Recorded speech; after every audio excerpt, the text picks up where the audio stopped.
Cunning indeed, ADL. An anti-defamation league that commits defamation.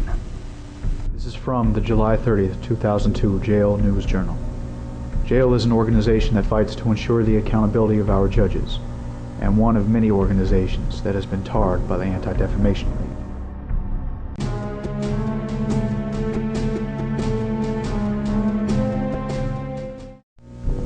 The ADL is presented to the American public as experts on extremism as well as hate. Yet after smearing participants of the Homeland Security Expo as extremists, the ADL's director of fact-finding, Mark Piktovich, revealed, "I don't know that the ADL has a formal definition for the term extremist." Gun owners, true American patriots, survivalists, all the participants in an event the ADL considers outside of the mainstream are labeled extremist by an organization that doesn't even have, quote, a formal definition, close quote, of this pejorative.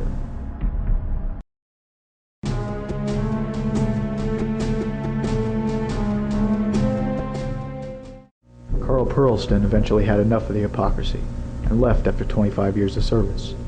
Mr. Perlston recounts how, on one occasion, I once cited the comprehensive study by Yale University Law School's Dr. John Lott on gun laws to the effect that in those states where people could legally carry concealed weapons, crimes against people actually declined, since criminals do not want to take a chance that their victims may be armed. I was met with a sarcastic and dismissive response that only John Lott, Larry Elder, and you believe in that study. When Dennis Prager participated by invitation in a panel discussion on church-state issues, some members actually hissed and booed his remarks in a hostile display of intolerance. A respected board member persistently repeated to all who would hear that Prager was insane. When I expressed my views on some of these matters in various letters and articles in which I was not identified as an ADL board member, I was rebuked in a stern letter from our president advising that I had publicly taken positions contrary to ADL policy, which was not permitted. I had not realized that, as a price of board membership, I had given up my freedom of speech on issues on which the ADL had taken a position. This was much like the old Leninist doctrine of democratic centralism, in which debate is allowed only before a policy is adopted, and no dissent is tolerated thereafter. It seems odd that an organization which boastfully espouses and teaches tolerance and diversity will not tolerate a bit of dissent and diverse viewpoint in its own lay leadership. Carl Perlston witnessed the smears and censorship tactics firsthand. He has also quoted syndicated columnist Mona Sharon, who wrote, "The ADL has committed defamation. There is no other conclusion to be reached after reading its new report, The Religious Right, The Assault, Intolerance, and Pluralism in America. It is sad that an organization with a proud history of fairness should have descended to this kind of character assassination and name-calling."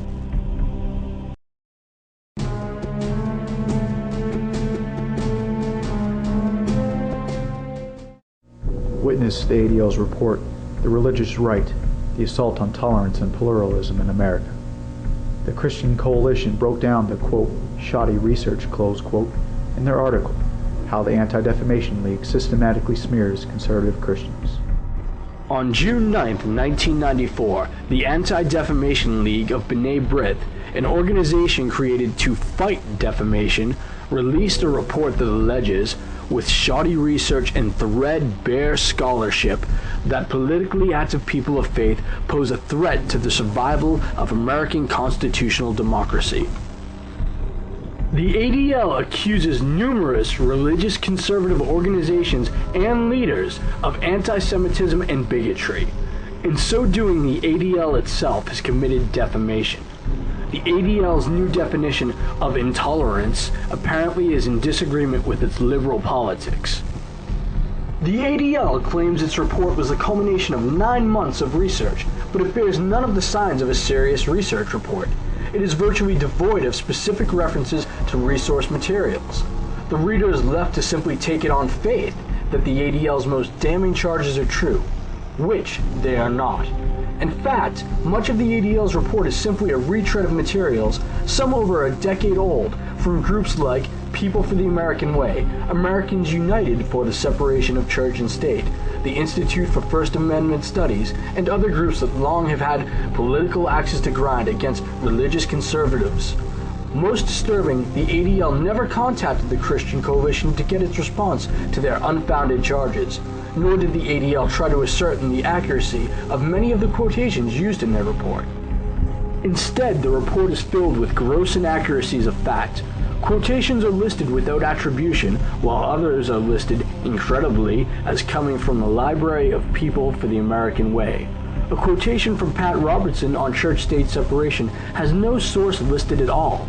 Of 28 quotations attributed to Paul Weyrich, founder of the Washington-based Free Congress Foundation, 22 have no source for the quote.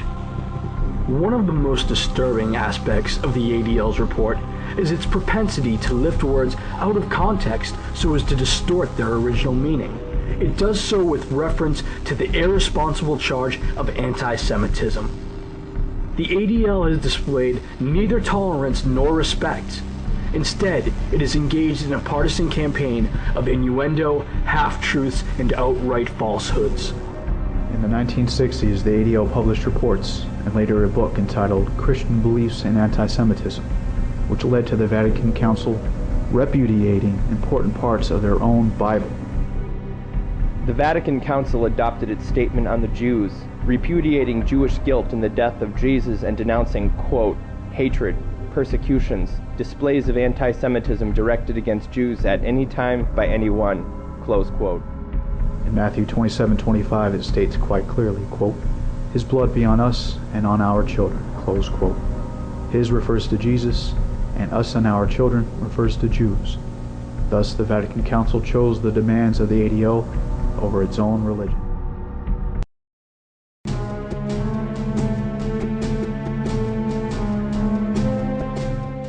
Some of the victims of ADL smears actually fight back, not just via writing, but in court as well.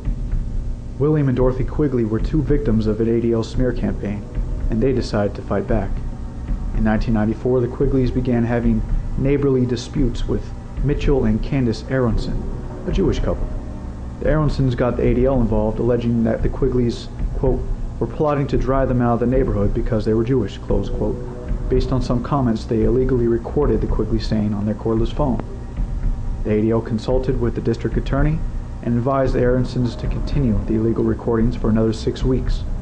In December of that year, the Aronsons filed charges against the Quigleys, and the ADL immediately began its smear campaign. The case unraveled quickly and was eventually dropped. The Quigleys then went after the ADL and won one of the largest defamation awards ever in Colorado, more than $10 million. U.S. District Judge Edward Nottingham wrote on March 31st in a 46-page order and memorandum of decision obtained by the Forward, an English version of the Yiddish newspaper from New York.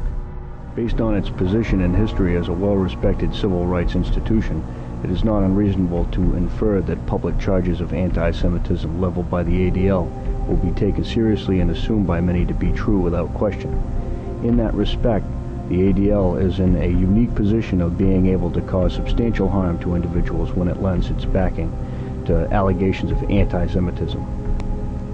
The large damage award will, at a minimum, provide a deterrent effect against the ADL from engaging in future conduct involving the use of intercepted telephone conversations to pursue a civil lawsuit against persons perceived to be anti-Semitic.